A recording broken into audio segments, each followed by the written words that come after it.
যাদের স্বভাব খারাপ তারা যেই কোনো জায়গায় গিয়া ওই খারাপ করবে। সেটা বিদেশ আর বাংলাদেশ নাই, তারা যেই কোনো জায়গায় গিয়ে খারাপ করবে যাদের স্বভাব খারাপ। হ্যালো এভরিওয়ান, আসসালামু আলাইকুম। সবাইকে ভিডিও মান ব্লগার চ্যানেলে স্বাগতম। আমি মিম চলে আসলাম আপনাদের মাঝে আরো একটা নতুন ব্লগ নিয়ে। তো আজকে আমি আপনাদের সাথে কিছু কথা শেয়ার করি। আসলে যাদের স্বভাব খারাপ তারা যে কোনো জায়গায় গিয়া খারাপ করবে। আমি শুকাই গেছি, তাই না? মুখ শুকাই গেছে। যাক, সমস্যা নেই। তো এই কথাটা কেন বললাম সেটাই আজকে আপনাদের সাথে শেয়ার করব। কয়েকদিন আগে আমি আমার ম্যাডামদের সাথে ওমান পার্কে গেছি, যে পার্কের ভিডিও আপনারা এর আগেও দেখছেন। তো ওই দিন আমি কোনো মোবাইল নেই, কারণ আমি বাসা থেকে বের হওয়ার সময় ওরা যখন আমাকে রেডি হইতে বলছে আবায়া পরার জন্য, তখন আমাকে বলছে যে আমি ওদেরকে জিজ্ঞাসা করলাম যে কোথায় যাবে। পরে ওরা বলতেছে যে পার্কে যাবে, ওইখানে ম্যাডামের বাচ্চা আছে না, ফারেস ছোটটা, ও আবার ঘুরতে পছন্দ করে। তো ওরে কি করে ট্রলিতে বসাইয়া ঘুরলে ও অনেক খুশি হয়। তো এই জন্য ম্যাডামে মাঝে মাঝে নিয়ে যায় প্রতি সপ্তাহে একবার করে, যাতে করে ওরা একটু পার্কের ভিতরে ট্রলিতে বসাইয়া নিয়ে হাঁটাহাঁটি করতে পারি। তো গেলাম। আমি আমার ফোন নেই, আমি ভাবলাম যে কয়েকদিন আগে ওই পার্কের ভিডিও শেয়ার করছি, আর কি শেয়ার করবো, এর জন্য আমার মোবাইল নেই, নাহলে ভিডিও আমি করে রাখতাম। ঠিক আছে, যে কি কাহিনী হয়েছে। যাই হোক, গেলাম। আমার ম্যাডাম তো ফয়সালের জন্য নামতে পারে না, বাহিরে বসা ছিল গাড়িতে। আমি, ম্যাডামের 3 মেয়ে আর ওই ফারেজ, এই কয়জনে গেছি। তো আমি ঢুকার পরে আমি ফারেজের ট্রলি নিয়ে হাঁটতেছি, আর আমার ম্যাডামের মেয়েরা সামনে 3 জনে, ওরা 3 জনে দুষ্টামি করতেছে আর হাঁটতেছে, পিচ্ছিটা দৌড়াদৌড়ি করতেছে।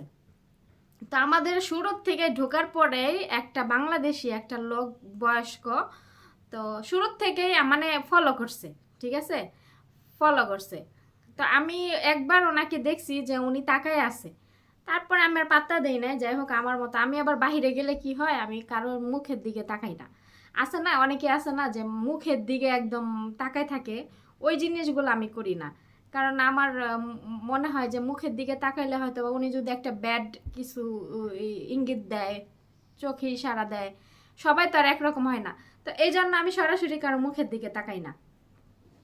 তো আমি ওনাকে একবার দেখে আর আমি তাকাইনি। তারপর আমরা পার্কের দিয়ে ঘুরতেছি, আমরা যেদিক দিক যাচ্ছি ওই লোকটাও সেদিক সেদিক যাচ্ছে। ঠিক আছে, তারপরে আমরা যে রাস্তা দিয়ে মানে আমরা এই রাস্তা দিয়ে মানে ঢুকছি, ওই লোকটা এই রাস্তা দিয়ে ঢুকছে, মানে মুখোমুখি আর কি হবে আর কি আমাদের এরকম। তা আমি তো তাকাই না। এখন আমার ম্যাডামের মেয়েরা, আরব দেশের মেয়েরা আবার কি করে, পুরুষ মানুষ দেখলে ওরা না মুখের দিকে তাকায় থাকে। তো ওরা আবার তাকায় রইছে, ওরা আবার দেখতেছে যে কি করতেছে ওই লোকটা।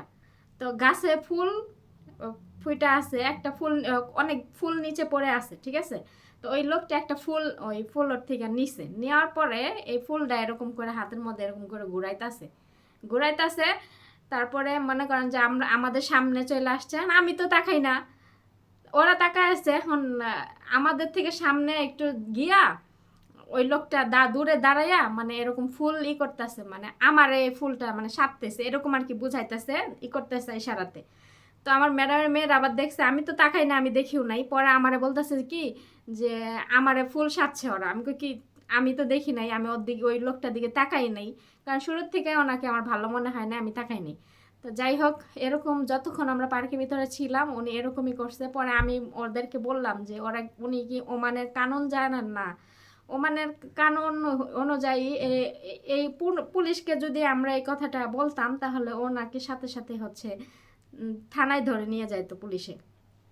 ঠিক আছে, তো যাই হোক, তাও এখান থেকে আমরা ঘুরলাম। যতক্ষণ ঘুরলাম ওই লোকটা পিছনে পিছনে এরকম ঘুরছে। তো মানে সামনে এসে কিছু বলার সাহস পারে না, মানে কি দূর থেকে এরকম করতেছে, মনে করছে যে আমি গিয়া কথা বলবো। যাই হোক, পরে উনি বাংলাদেশি। ঠিক আছে, বাংলাদেশি, কারণ বাংলাদেশি, ইন্ডিয়ান, পাকিস্তানি এদেরকে দেখলে বোঝা যায়। তো পার্কে আরো অনেক লোকজন ছিল, অনেকে খাওয়া দাওয়া করতেছে, ফ্যামিলি সহ পিকনিক করতেছে, আমরা হাঁটতেছি এরকম। তো যাই হোক, কিছু বলার সাহস পায় না, দূর থেকে এরকম করতেছিল। তা আমরা পরে ঘোরাটোরা শেষ, গাড়িতে গিয়ে বসছি। এখন আমার ম্যাডামের কাছে আমার ম্যাডামের মেঝু মেয়ে আছে না, ও বলতেছে যে মামা, এরকম এরকম একটা লোক মানে ফুল নিয়ে আমাকে সাধতেছে, মানে ইশারা দিয়া যে এটা মানে তোমার তোমার এরকম করতেছে। পরে আরবি ভাষায় আর কি ম্যাডামরা বলতেছে, মানে আমি তো সব বুঝতেছি যে ও কি কইতেছে ম্যাডামরা, এখন আমি মানে আমার হাসি চলে আসছে ও যে ওইগুলো ম্যাডামের কাছে বলতেছে। পরে আমার ম্যাডাম প্রথমে গুরুত্ব দেয় নাই, ভাবছে যে হয়তো বা এমনি আমাকে হয়তো বা লোকটার ভালো লাগছে এর জন্য ফুল সারতেছিল, গুরুত্ব দেয় নাই লাস্টে। প্রথমে তো ম্যাডাম গুরুত্ব দেয় নাই, তারপর লাস্টে যখন আমার ম্যাডামের মেয়ে সব কাহিনীটা বলল যে আমরা যখন ভিতরে ঢুকছি শুরুর থেকে ওই লোকটা আমাদের পেছন পেছন, তারপরে এরকম ফুল নিয়ে আমাকে সারতেছে, মানে দূর থেকে বাজে করতে ইঙ্গিত দিচ্ছে এরকম বলতেছে। পরে আমার ম্যাডাম তো শুনে মানে রাইগা গেছে, তো বলতেছে যে আমাকে আইসা বলস নাই কেন লেগা, একজন আইসা আমাকে বলতি আমি একদম এইখানে গাড়িতে বসে পুলিশের ফোন দিতাম, ফোন দিয়ে আমি পাঠাইতাম। নেক্সট টাইমে যদি কোনো দিন আমরা পার্কে যাই এরকম যদি ঘটনা ঘটে তাহলে আমার ম্যাডামের কাছে সরাসরি গিয়া বলতে আমার ম্যাডামে পুলিশে ফোন দিয়ে পুলিশ নিয়ে আসবে, মানে এগুলা বলতেছে। পরে আমি মনে মনে ভাবতেছি যে এরা আসলে বাংলাদেশেও মেয়ে দেখলে এরকম করতো, বিদেশে আইসাও মনে করেন এই দেশের কানুন যে কঠিন, এই দেশের কানুনও তারা মানে না।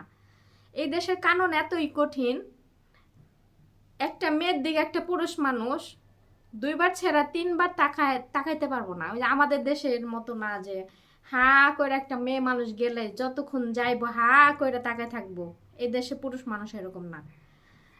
মানে এক দুইবার ছাড়া তিনবার একটা মহিলা মানুষের দিকে তাকায় থাকতে পারবো না এই দেশে কানুন অনুযায়ী। এই যে আমি তো বাংলাদেশি, আমি এখানে কাজ করি, আমি তো মানি না।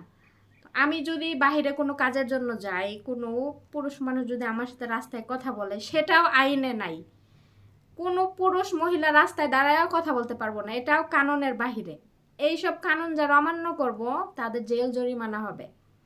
তো এই লোকটাকে একবারও ভাবে নাই যে এই কাজগুলো যে উনি পার্কের ভিতরে গিয়ে করতেছে, ধরলাম আজকে আমরা দেখা কিছু বললাম না, অন্য একটা মানুষের সাথে যদি এরকম করতো তাহলে ওকে ছাইড়া দিত? আমার ম্যাডাম তো গাড়িতে বসেই বলছে যে মানে ইটা দিয়া কেন ওরে ওনারে মারলাম না, ঠিক আছে, মানে বলছে লো হ্যাঁ হাসা, মানে হাসা মানে পাথর, পাথর কেন ছুঁড়া মারলাম না ওনাকে এগুলো আমার ম্যাডাম বলতেছে। তো যাই হোক, হাজার হলো নিচের দেশের মানুষ, খারাপও লাগে আবার হচ্ছে ইয়েও লাগে, মায়াও লাগে যে খারাপ লাগে এটা ভেবে যে এনারা বিদেশে আসে কাজ করতে কিন্তু কানুন বুঝে না, কানুন মানে না, এইগুলো এই ধরনের কাজকর্ম করে। যদি আজকে আমাদের জায়গায় অন্য কেউ হতো তাহলে কি হতো, ওনার লাইফটাই বরবাদ হয়ে যেত। মেয়েদেরকে এরকম হ্যারাসমেন্ট করা লাইফটাই বরবাদ হয়ে যেত। তো যাই হোক, তো ভাবলাম যে আপনাদের সাথে কথাগুলো শেয়ার করব, সময় পাচ্ছি না এর জন্য করা হয়নি। দুপুরবেলা আমার ম্যাডাম পাস্তা রান্না করতে বলছিল মুরগি দিয়ে, তো মুরগি ভিজাইয়া রেখে ঘুমাইছিলাম। ঘুম থেকে 4টার সময় উঠে রান্নাঘরে গেছি, পাস্তা সিদ্ধ করব, পানি বসাইছি, পানির মধ্যে হলুদ লবণ তেলও দিছি। এখন পানিটা বলক আসলে পাস্তা ঢাইলা দিব। ওই মুহূর্তে আমার ম্যাডামের বড় মেয়ে আসছে, আয়সা বলতেছে কি আমি পাস্তা কি বসাই দিছি, আমি বলছি না এখনো ঢালি নাই, পানি বসাইছি। তখন বলতেছে যে দাঁড়া দাঁড়া আগেই দিস না, আমি মার কাছে শুই না আসি। পরে ম্যাডামকে গিয়ে বলছে যে এখনো রান্না বসায় নাই, বসাইবো এখন। পরে ম্যাডামে বলছে যে রান্না করতে না করছে উনি বাহির থেকে কিনে নিয়ে আসবে, মানে ওনার মেয়েদেরকে নিয়ে উনি বাহিরে গেছে, আসার সময় খাবার কিনে নিয়ে আসবে। পরে ওগুলো সব আবার রাইখা দিলাম। তারপরে এই যে ঘরে টুকটাক কাজ করলাম, কাপড় চোপড় ধুইলাম, এখন কাপড় চোপড় কয়েকটা আছে এগুলো আয়রন করব। আর হ্যাঁ, আমার ম্যাডামকে এসি লাগাইতে বলছিলাম, এসির কথা, সেটার উত্তরে কি দিছে আমি বলি। যখন আমি এসি লাগানোর কথা বলছি তখন বলছে যে আমার কফিলের কাছে বলবে, মানে ওনার হাজব্যান্ডকে কাছে বলবে। যাই হোক, ওনার হাজব্যান্ডের কাছে বলে না, উনি নিজে নিজেই হচ্ছে পরে আমাকে আর কিছু জানায় নাই। তো ওই দিন আমি আয়রন করতেছি, বিশ্বাস করেন মানে ঘাম চুয়ায় চুয়ায় জামা কাপড় ভিজা গেছে, মনে হইতেছে যে আমি জামা কাপড় পরে গোসল করছি, এই এর লেগে ভিজা গেছে এরকম জামা কাপড়, মুখ টুক একদম ঘামে, যে এখনো দেখেন আমি ঘাইমা গেছি কথা বলতেছি তাও। পরে আমার ম্যাডামের মেয়ে বাইরে গেছিল, ওরা আসছে, গাড়ির চাবি দিছে আমারে, যে গাড়িতে জিনিসপত্র আছে কেনাকাটা করছে ওগুলো নামাইতে। পরে ওরা আমি ডাইকা আমি দেখ আমার অবস্থা দেখ, মনে হয় আমি গোসল করে উঠছি। পরে ও গিয়ে আবার ম্যাডামের কাছে বলছে। পরে আমার ম্যাডাম উত্তরে কি দিছে জানেন? উত্তরে দিছে যে মানে গরমের আর 4 মাস আছে, আর 4 মাস গরম, তারপরে হচ্ছে কয়দিন পরে শীত পড়ে যাব, কয়দিন পরে শীত পড়বো মনে করেন, কয়দিন পর মানে 4 মাস, ডিসেম্বরে শীত পড়বো, তাহলে এই 4 মাস আমি গরম আয়রন করব। কি বলবো ওনাদের বলেন, কি বলার আছে এখানে? কিছু বলার নাই। একটা আপু আমাকে সত্যি একটা কথা বলছে যে আপনি যখন দেশে গেছিলেন আপনি তখনই বলা উচিত ছিল যে ওই রুমে এসি দেওয়ার জন্য। এসি দিবে না কি দিবে ব্যবস্থা করার জন্য, কারণ ফ্যান ছেড়ে এখানে আয়রন করা যাবে না। ফ্যান তো একটা আছে, ওইটা ফ্যান ছাইরা যদি আয়রন করি কাপড় উইরা জায়গা, আয়রন করা যায় না। তো ফ্যান ছাইরা যদি আয়রন করা যেত তাহলে তো আমি এসির কথা বলতাম না। তো ফ্যান ছাইরা আয়রন করা যায় না, কাপড় উইরা জায়গা। তো ওই সময় যদি আমি সত্যি বলতাম, কিন্তু আমি বলি নাই। তো এখন তো এখানে মানে গরমে টিকায় যায় না, আর প্রতিদিন কাপড় চোপড়, এখন তো স্কুল নাই তাও আমার প্রতিদিন আয়রন করতে হয়। ওই দেখেন কতগুলো আয়রন করে রেখে দিছি, আরও আছে এগুলো এখন করতে হবে। তাহলে স্কুল এখন নাই তাই কত আয়রন করে রাখছি, আর স্কুল থাকলে কি হবে এটা মনে করেন। আমার ম্যাডামের দোহাই দিল কি যে আর কয়দিন পরে শীত পড়ে যাব, আর কয়দিন মানে কি আর 4 মাস পরে শীত পড়বে। এটা মাত্র আগস্ট মাস, আর কয়েকদিন আছে। August, July, August, September, October, November, December, আর টোটাল 4 মাস আছে। 4 মাস পরে শীত পড়বে হে আসে বসে আছে। যাই হোক, আমাকে দিয়ে এত কিছু করে রাখতে পারলো। আমি চলে গেলে এই বাসায় অন্য একটা লোক আসলে এরকম করে কেউই কাজ করবে না। সর্বপ্রথম এইভাবে যে বস্তা বস্তা আয়রন করতে দিবে, তখন বলবে এসি স্যার আয়রন করতে পারবো না। তখন ঠিকই আমার কথা মনে পড়বে যে আমি কত কষ্ট করে এখানে কাজ করছি। আর বিশ্বাস করেন, এই যে অটো মেশিনটা কিনা দিছে, ঠিক আছে, হ্যাঁ অটো মেশিনে কাপড় ধোয়ার সুবিধা আছে, আগে অনেক কষ্ট হইতো এখন কষ্ট হয় না। তাই বলে কি উল্টা পাল্টা কাপড় চোপড় পইরা নষ্ট করবো বলেন? এই যে শরীর মোছার যে তাওয়ালগুলা বড় বড়, একটা মানুষের সমান একটা করে তাওয়াল, হ্যাঁ, প্রতিদিনই ঝুড়ির ভিতরে রাখবো ধোয়ার জন্য। একটা তাওয়াল কি একবারে গোসল কইরা ওই তাওয়ালটা ধুয়া দেয় মানুষ? নিম্নত কয়েকদিন ব্যবহার কর তারপর ধুয়া দিব না, প্রতিদিন ঝুড়ির ভিতরে রেখে দিব।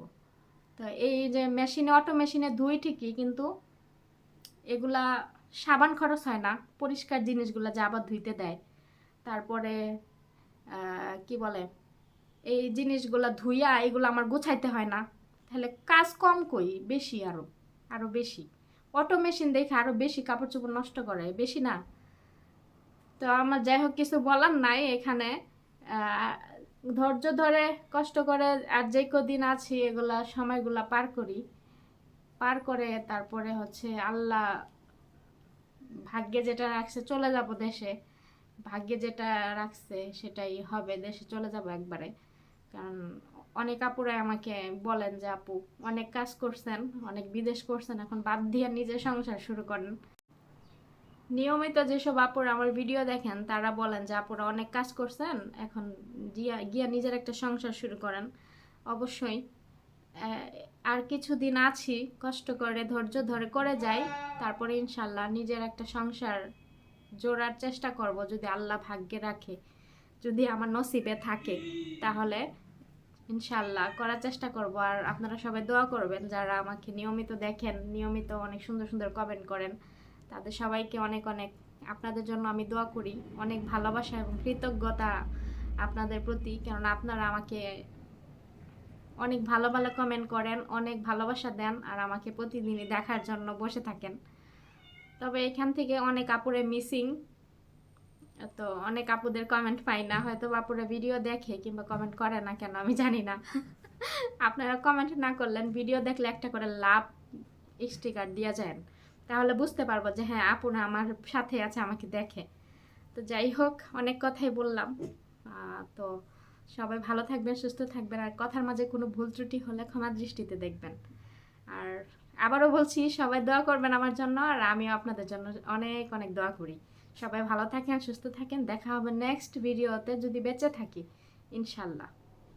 আল্লাহ হাফিজ। এই যে আপনাদের ফয়সাল একা একা বল দিয়ে খেলতেছে। আমার ম্যাডাম 2 দিন পর পরই ওর লেগে বল কিনা আনে, কিন্তু ওই বল কি করে ওই বাসা আরেক বাড়ির উপরে ফালাই দেয়, পরার বল খুঁজা পায় না, আবার আয়না দেয়। এই যে এটা আয়না দিছে গতকালকে, আবার এটা আবার কি করবো, খেলবো কয়েকদিন, খেলে আবার কি করব ওই বাসার ভিতরে ফেঁকে ফালাই দেয়। এগুলা করে কিরে ফয়সাল, এগুলা করস কে? হ্যাঁ, তাল তাল তাল, ফয়সাল ফয়সাল ফয়সাল, তাল হে না ফয়সাল।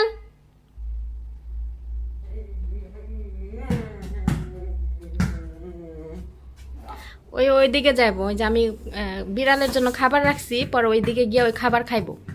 এই জন্য ডাকিয়ে আর নাই বসালাম, এখানে বসে থাক, আর আমি এখন কাপড় চোপড় আয়রন করবো। ও এখানে বসে থাক, চোখের আড়াল করা যাবে না, নাহলে কোন দিয়া কি করে গিয়া ঠিক নাই।